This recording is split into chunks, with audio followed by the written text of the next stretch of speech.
Hi everyone, welcome to our webinar today. We're happy that you're joining us to discuss promoting gender equality, resources to create trans-positive schools and libraries. My name is Laura, and I'm representing Lorimer Children and Teens, and I'm here with Markus Harwood-Jones. Hi, thanks so much for having me. Markus is a Lorimer author, as well as a public speaker and educator. We're very happy that you're here with us today to talk about some important and topical issues. We at Lorimer think it's a crucial time for these discussions on gender identity and gender expression. And of course, it's a hot topic issue at the moment with the gender debate in the US and here in Ontario with discussions of changes to the school curriculum. In the midst of #Won'tBeErased, how can we help to promote equality and create trans-positive spaces? Markus is here to discuss his personal experiences as a transgender and queer person and to share his insights on inclusive spaces and resources. Yeah, I'm really excited for our conversation today. Yeah, thanks for coming.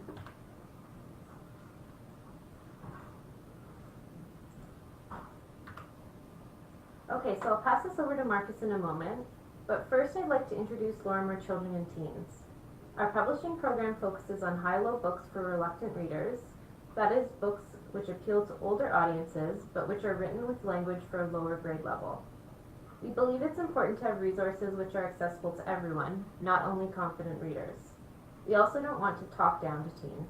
These books discuss real issues in real ways. We focus on diverse authors who write about what they know, such as Markus, who has written a pair of LGBTQ+ romance novels for us and has another project in the works with us too. I'll talk more at the end of the presentation about our specific trans-positive fiction and nonfiction, but we have a selection of books with trans characters, as well as a great comprehensive resource about transphobia. Okay, so now I'll pass it over to Markus Harwood-Jones, a queer and trans writer, public speaker, visual artist, and documentary filmmaker. His works include the short story collection Everything and All at Once. His all-trans documentary Mosaic follows his journey across Canada and the US learning about the trans community. He's also the author of Romeo for Real and Just Julian in the Lorimer Real Love series.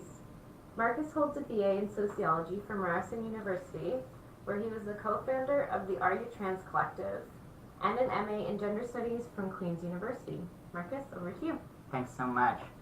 So, I just wanted to share a little bit about myself before we really get into the bread and butter of the meat and potatoes of today's workshop. So, just a little bit about myself. As you said, I am a queer and trans author and educator. I've been doing this work for about a decade, and I actually got into this field due to my experiences of transphobia during high school. So I was fortunate enough to learn about what it meant to be trans at a relatively young age, and I came out to my close friends and others that I trusted when I was about 16. And while there was some folks in my life who were supportive, and that was really wonderful, unfortunately the majority of people were not. So I had a lot of trouble both at home with my parents and also at school, not only from the other students, but also from the teachers and the educators. So for example, the principal of my school, banned me from running for prom king. He also didn't allow any of the teachers or staff at the school to use my correct name and pronouns. And so, yeah, the teachers basically had carte blanche to be transphobic to me blatantly or in more subtle ways. And the ones who were supportive had to do it in ways that were subversive or basically going against their boss. It was like a pretty high-stakes situation for everyone involved. And in my experience, I wasn't just the only trans kid at school, I was the only out kid, period, at school. Like, a lot of the gay and lesbian people I went to school with did not graduate from high school or transferred. It was a very difficult environment. And so I did what I could at the time, and I was constantly being asked lots of questions, sometimes in ways that were transphobic and sometimes in ways that were legitimate curiosity. And unfortunately, that's a common experience for a lot of young trans people, is being asked these questions and, yeah, having to become educators just to survive in this world. So what I did was I started teaching myself, because I was actually realizing there was a gap in my own knowledge. Some of those questions were personal and I could reflect on them, but some of them were big picture, and I actually realized there was so much I didn't know. So I started looking out for resources, and I started going to the LGBTQ Center in Winnipeg, where I grew up, the Rainbow Resource Center. And there, they actually had a small library. And the library was full of both fiction and nonfiction books. And I started going there out of a search for knowledge, but very quickly I found a sense of community. And it was actually a really beautiful experience to find out that I actually, I was no longer like the only person I knew in real life who was trans.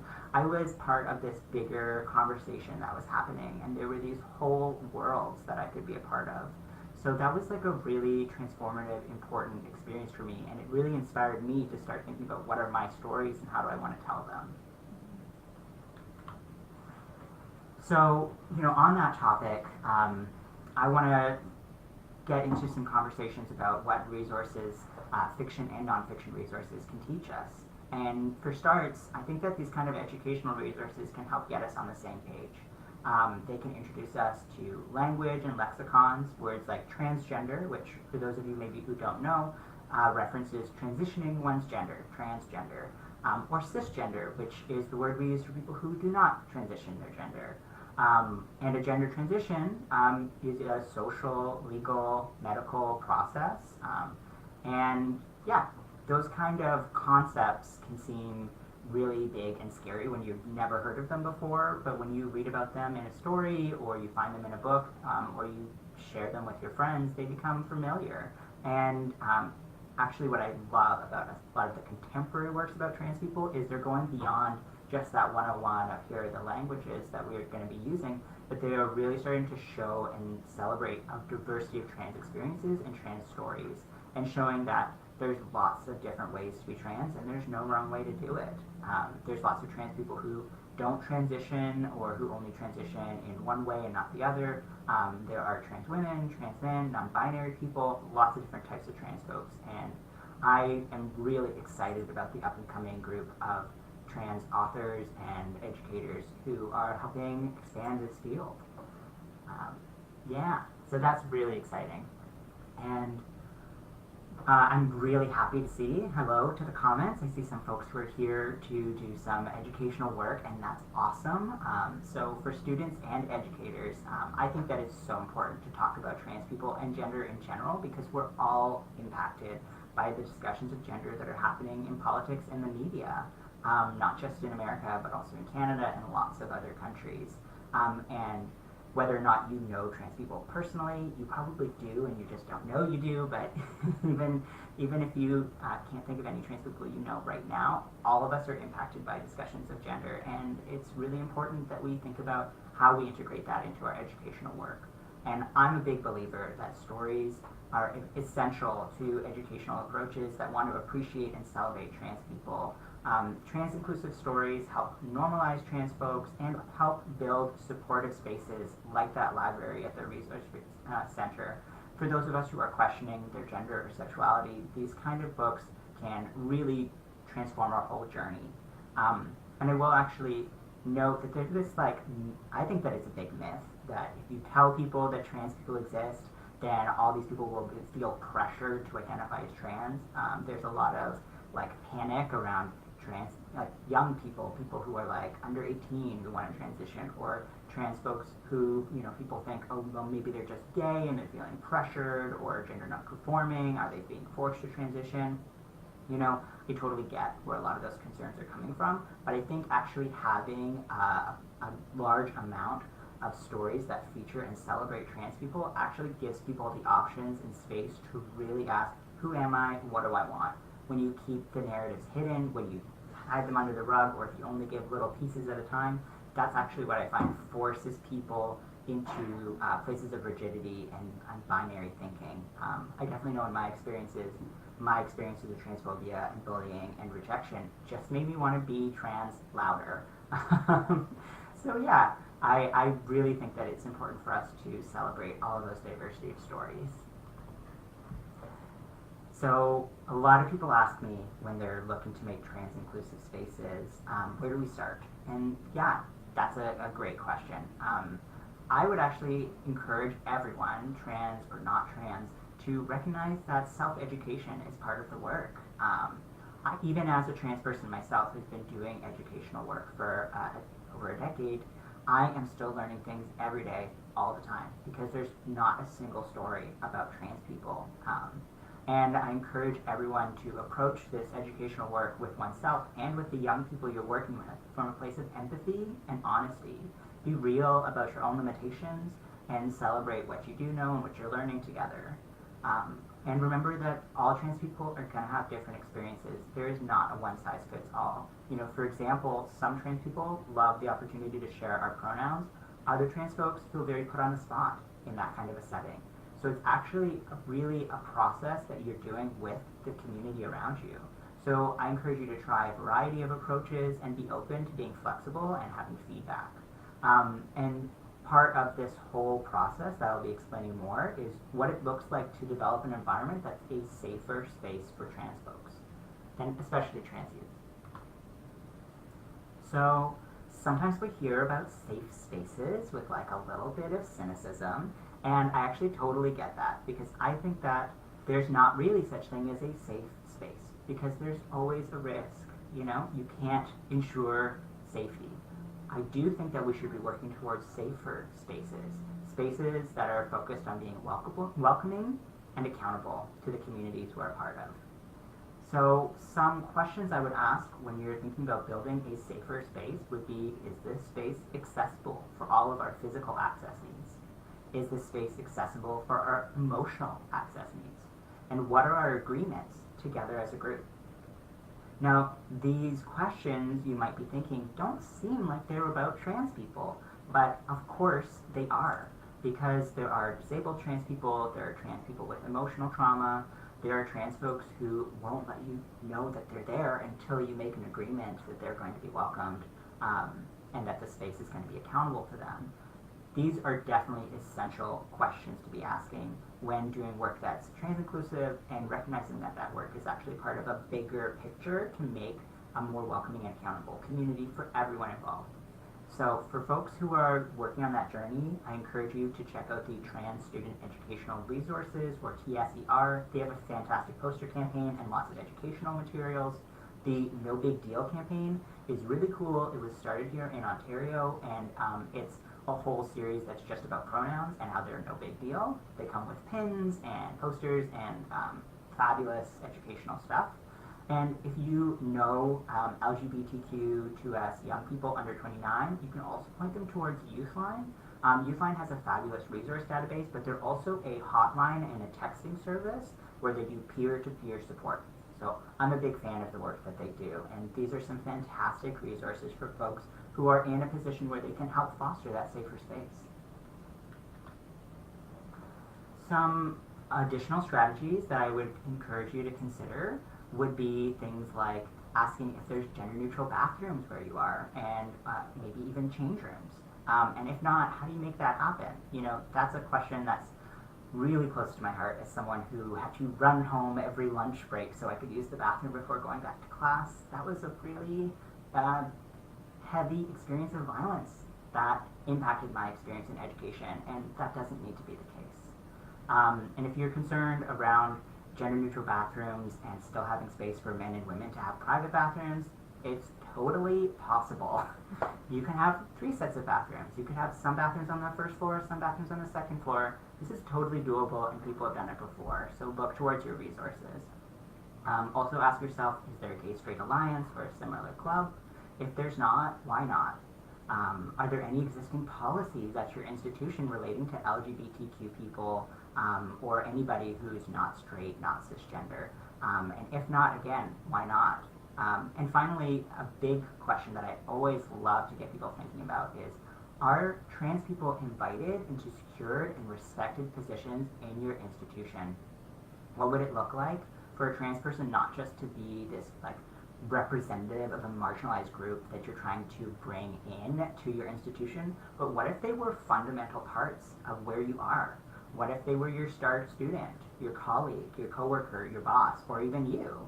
you know, trans folks are everywhere. We do all kinds of things. We are not outsiders you're trying to bring in. We are members of your community, and we are just looking to have space and recognition and respect.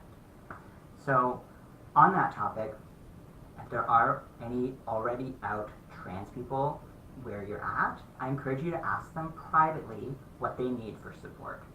Not every trans person wants to be your educator, but every human has needs. And you can ask them, you know, how do I meet your needs? Recognizing that this institution was not built with you in mind. So, as you do this educational work with your community, sometimes it can be important to sort of find out what the vibe is before you really get into it.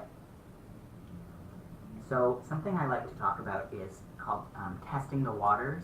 So checking in with your group by bringing up trans-related topics in the news or other types of media, and talking about things that have been going on in other schools, and just seeing how people react.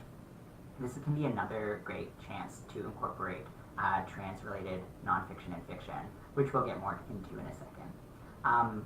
As you're doing this process, I also would encourage you to notice who is feeling uncomfortable and why. So, for example, you know, are people feeling comfortable sharing their pronouns or respecting others? Or are they feeling uncomfortable doing those things? And noticing the difference between being uncomfortable because you're experiencing violence and being uncomfortable because you're being called in to be accountable for the harm that you're causing. That's a really hard, nuanced question that people have to answer in their specific context because it's so varied and it's so complicated. But yeah, that's a great way to get the conversation going. And so as an important part of building these safer spaces, what you can do is start developing an LGBTQ inclusive collection of fiction and nonfiction resources. I obviously have a very personal connection to this part of the process because it reminds me of the Rainbow Resource Center where I first found footing in my own identity and in my relationship with community. And I think it's actually such an important spot because it helps people feel like they're part of a big picture. And also the great thing about literature and other types of resources is they can also be so personal. You can take your favorite book and go into the corner and read it. It's a really special experience. And so I really encourage anybody who can to think about developing their little library. So we want to help you build this library of LGBTQ+ inclusive nonfiction and fiction resources, starting with our book Transphobia, Deal With It and Be a Gender Transcender. This book, also by a transgender author, is colorful and accessible with lots of illustrations to educate in a fun way how to talk about gender identity and transness. It's chock full of vital information, but also balanced with fun comics and quizzes.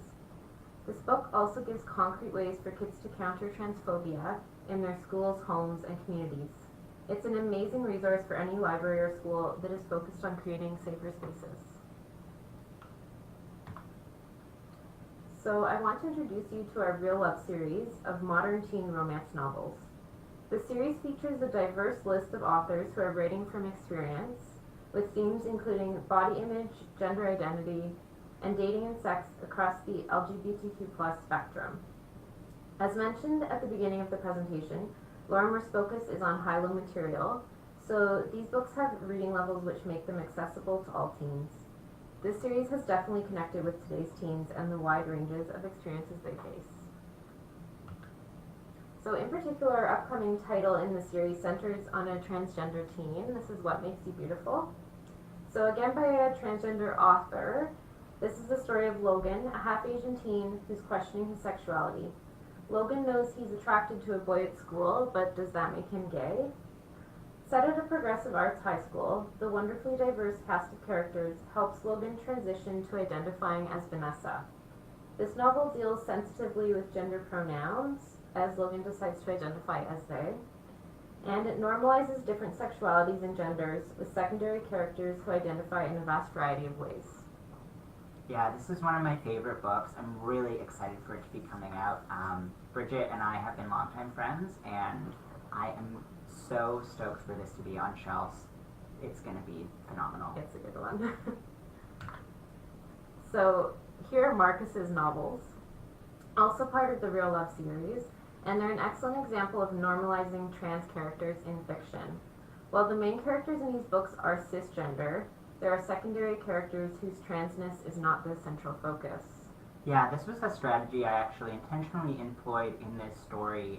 There's lots of trans characters in these two novels, trans characters who use they and them pronouns, characters who are gender fluid, and there's a trans woman character. There's lots of different folks, and their transness is actually like not a massive plot point. There's lots of other things going on in their lives, and I think that's a really important and exciting thing about a lot of contemporary literature that's starting to become more trans inclusive is we can just start recognizing trans people as part of our communities, because that's what's really happening. That's what real life is like. Yeah.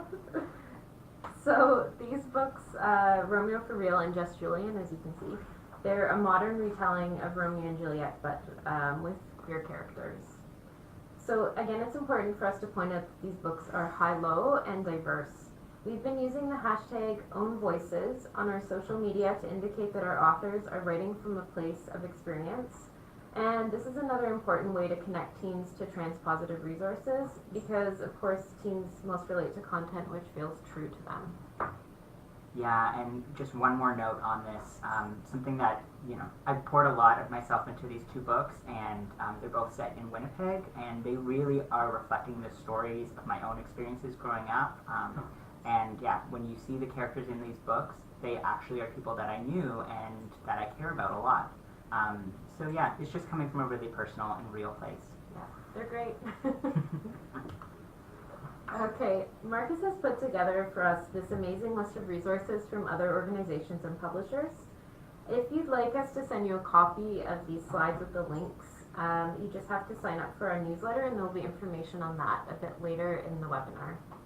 Yeah, so these are a list of resources that I've put together that include lots of different types of things.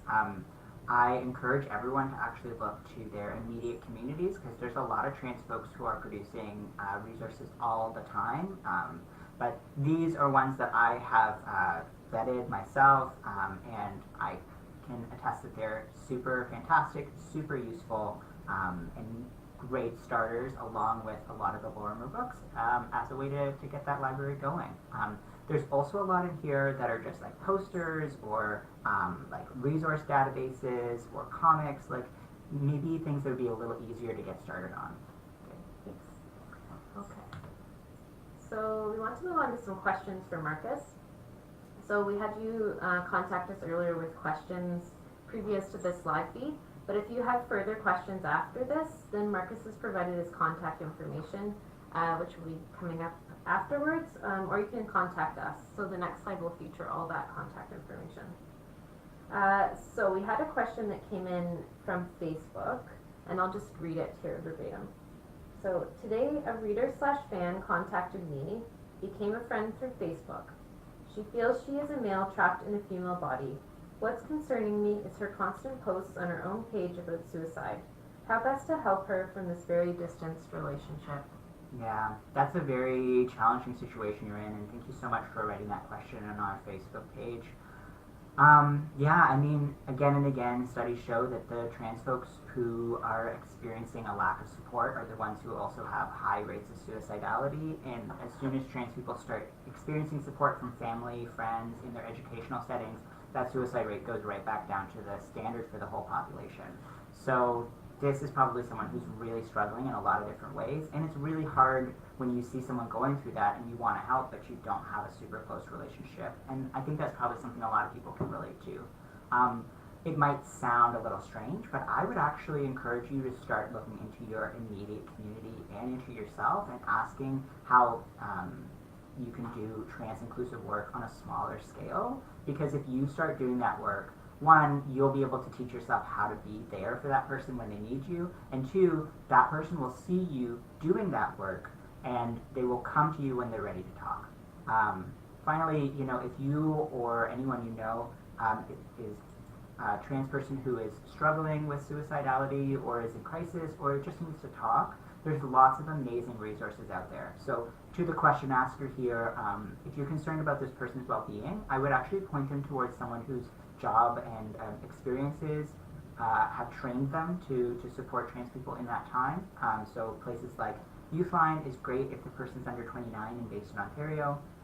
There's also the Trans Lifeline, which is in Canada and the US, which is crisis intervention for trans folks. And also, I would encourage people to check out the distress centers. They are a crisis hotline. They're actually not LGBTQ2S specific, but they have fantastic training. They have wonderful people working the lines, and they do suicide intervention specifically. So yeah, I would say look at your immediate community, think about what you can change there, and if this person does need your support, sometimes the support you can offer is providing that person with the right resource. Great, thanks Marcus. Okay, so a question that came in by email, totally different topic here. Do you have any trans people in other fields like arts and music or science who you find inspiring? Oh my gosh. There are so many trans people that I find inspiring all the time. I actually would argue I'm inspired by every single trans person I know, even the ones I don't get along with. I think that, yeah, trans people are amazing. To cite some specific people, I mentioned earlier that Bridget and I have a really close relationship, and I really treasure that connection we have with each other. We met actually volunteering for a trans supportive organization, and Bridget helped really influence my own writing and actually gets a shout out in the acknowledgement sections in my books. So yeah, Bridget is a fantastic person, a total inspiration for me, and I'm really excited for that book to be on shelves soon, because I've been hearing about it forever. I also am really inspired by folks like Janet Mock, who's the author of Redefining Realness. It's a book that came out a few years ago, and what I love about Janet Mock's work is how she totally has transformed the trans autobiography genre.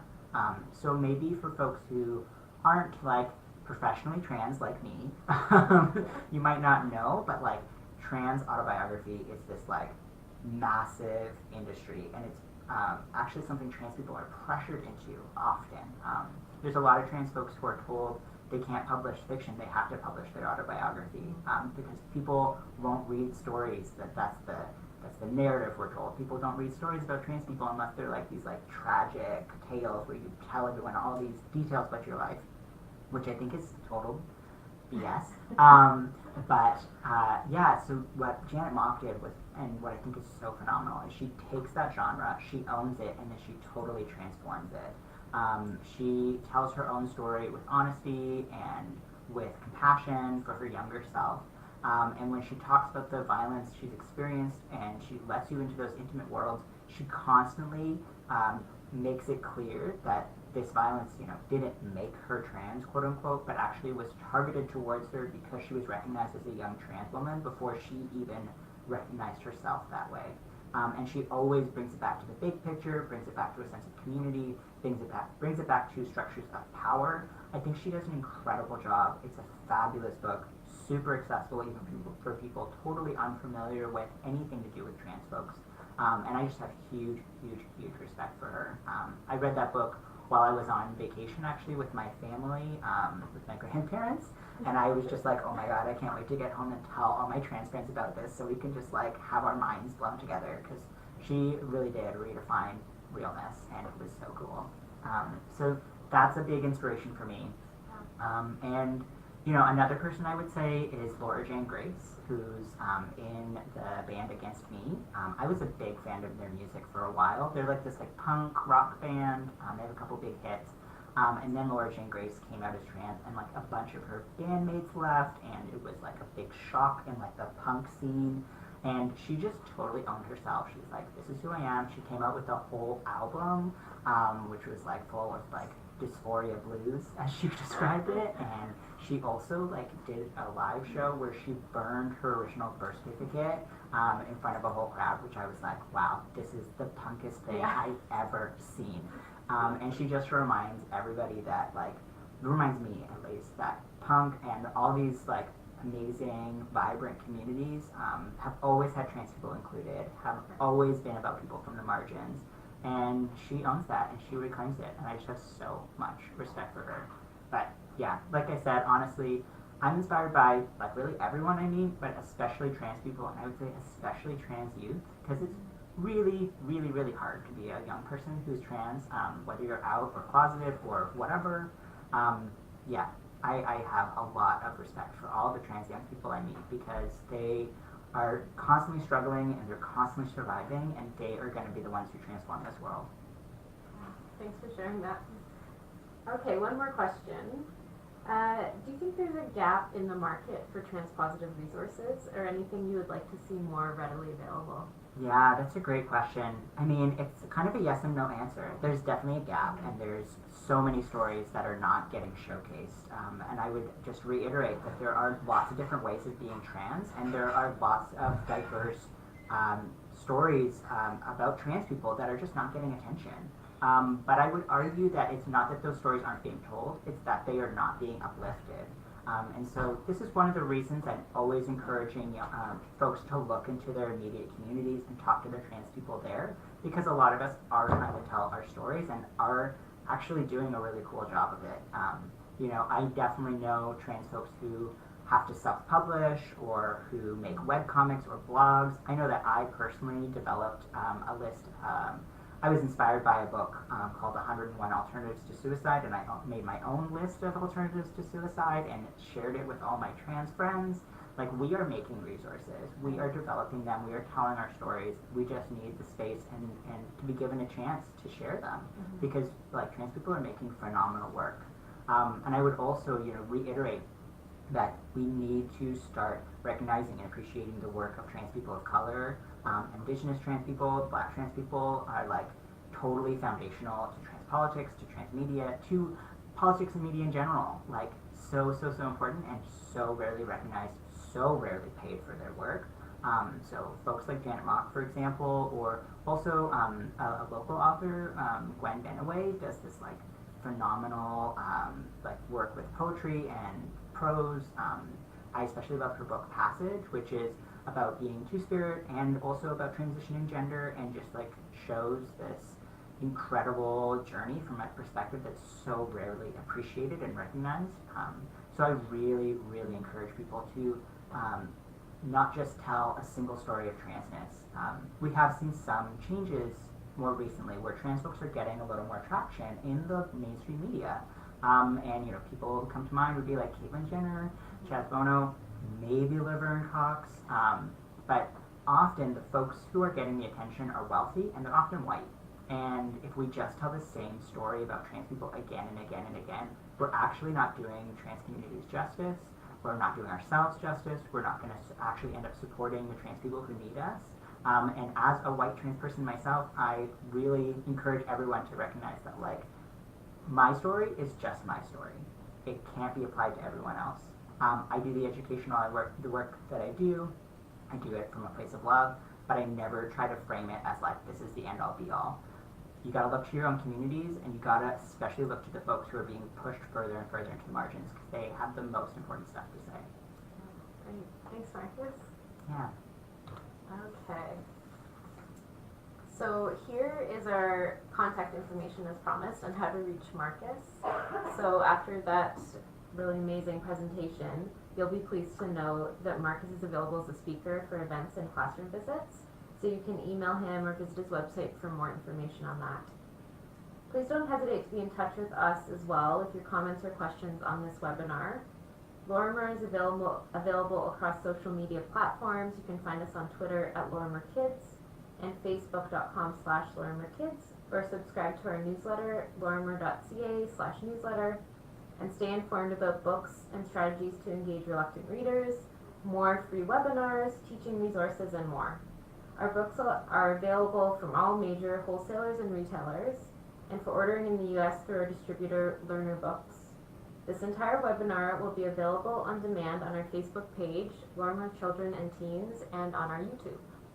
Awesome. Thank you so much for having me today. This has been a real pleasure. I love talking with you. I love seeing these great folks in the comments.